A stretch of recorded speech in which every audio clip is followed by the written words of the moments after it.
Welcome back to Scotty's Hobbies. Real quick, I get a lot of people just asking for the lug nut torque specifications on vehicles. Not sure why, but I get that question a lot. So today we're covering on your Hyundai Kona, the 2018 to 2021 year models specifically. Now, you might be wondering where I get my torque specifications from, and let me show you real quick.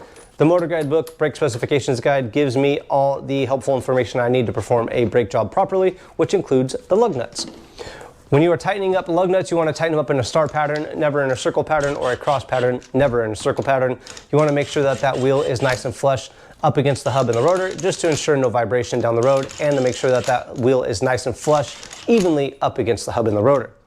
If you need a complete step-by-step directions tutorial on how to perform a front brake job on this vehicle, look for a link in the description below or in the first comment, and I'll provide that link to you. Has everything you need to get a front brake job done on that vehicle. You always want to tighten up the lug nuts in a star pattern.